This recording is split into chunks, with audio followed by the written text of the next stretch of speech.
My name's Rick, and I'm sailing Frog's Leap.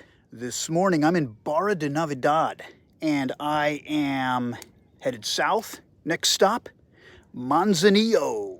Let's go for a sail.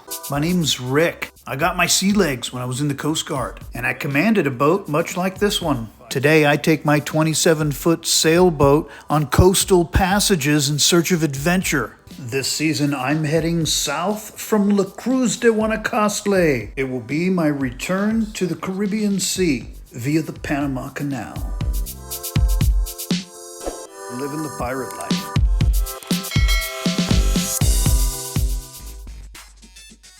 Well, the transit from Barra to Manzanillo is only about 30 miles, so really easy.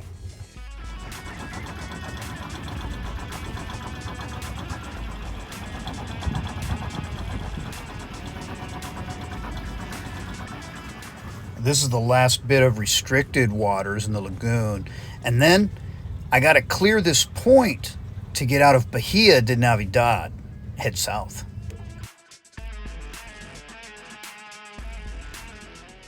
Well, I'm about halfway. I got to sail a little bit. There was some wind when I first came out of Barra Navidad, but once I came around that main rock to the south, yeah, the wind just kind of died. So, motoring again. Not too far now from Manzanillo, and you can tell because looking ahead, we can see Piedra Blanca, the white rock. The major hazard when you're approaching Manzanillo from the north. And that Manzanillo area, there's two bays in there. Once you get in, you can go to the north, and it's Bahia de Santiago, and then the one to the south, Bahia de Manzanillo. Yeah, I'm just gonna clear this Piedra Blanca, and then I think I'm gonna go into Bahia de Manzanillo, just because that's where the fuel pier is. And I elected not to pick up fuel in Barra, so I think I'm gonna need to do it here in Manzanillo before pushing south to Ziwa. So behind me is the Manzanillo airport. It's north of Bahia de Manzanillo.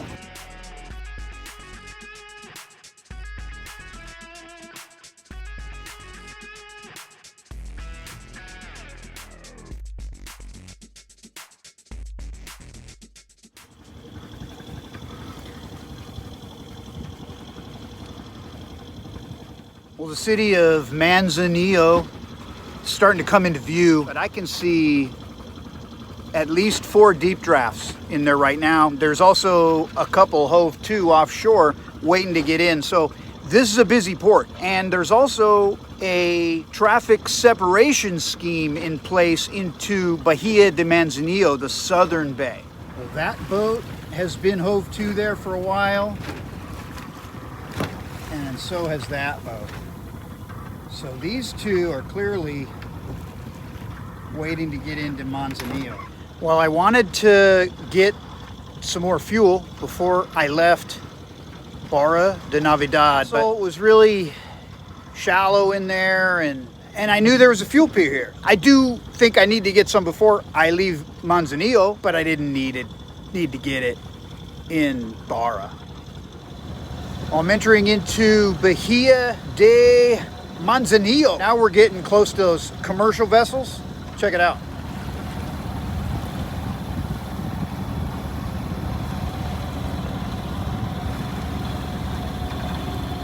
So I'm heading to the anchorage at Playa Las Hadas.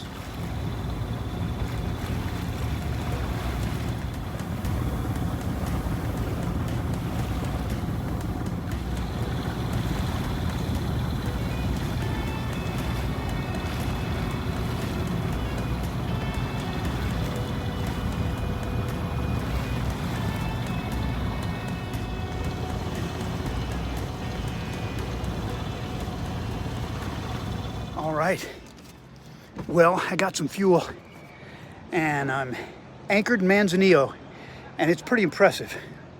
I gotta show you this. I'm just gonna do a slow pan here because this little cove is cool. Look at the little swimming floats. I'm pretty sure this is all one resort complex. Marina Las Hadas. Las Hadas.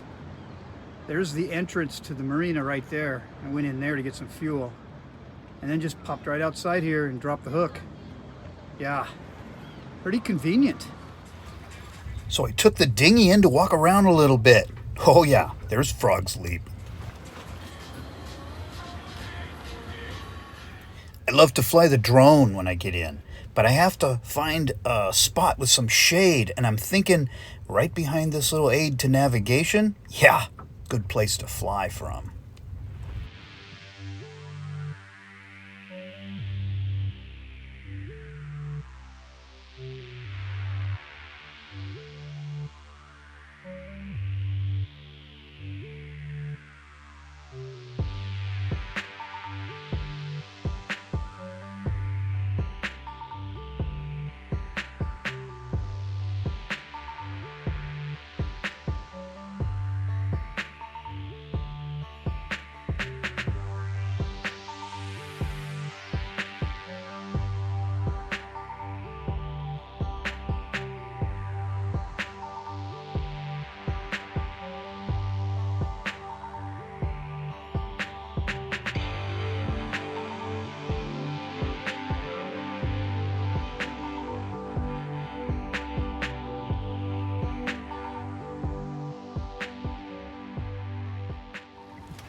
Check out how these boats are tied off. This is called a Mediterranean mooring, or Medmoor. This method is really common in crowded harbors where space is limited. Just my luck. I've got one of the local commercial fishermen coming back from a trip to show us how a pro gets it done.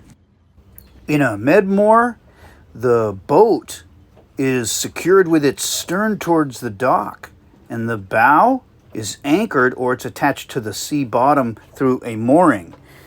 Here it's with a mooring, so the boat comes up and grabs the mooring, connects it to the bow, spins the boat around, and then backs it up to the dock and puts over a couple of dock lines.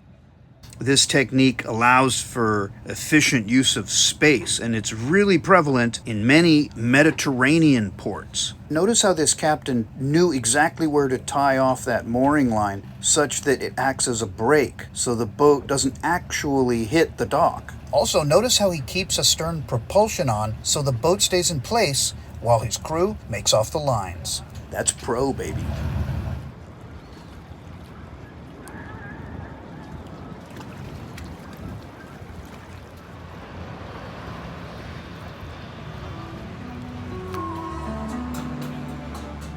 Well, I came back after sunset to catch a meal, but also I wanted to film the waterfront here at the marina because the lighting is just so perfect. It's like walking through a dream.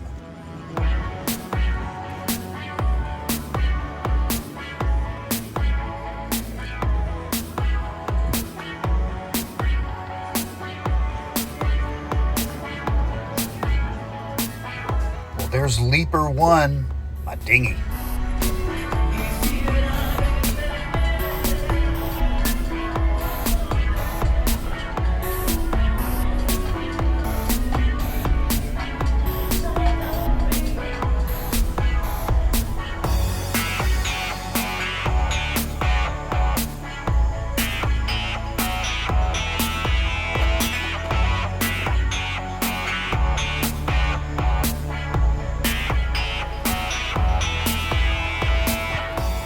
I think I know what this is. I think people get married up here with Playa Las Hadas as the backdrop.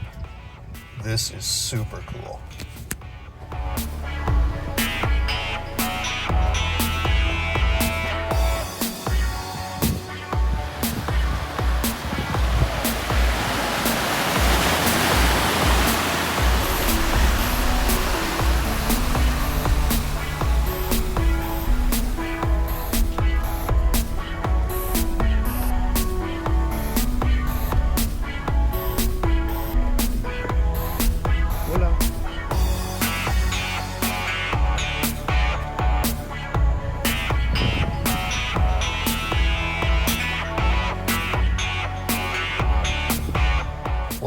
would be very surprised if this is not a super popular wedding spot.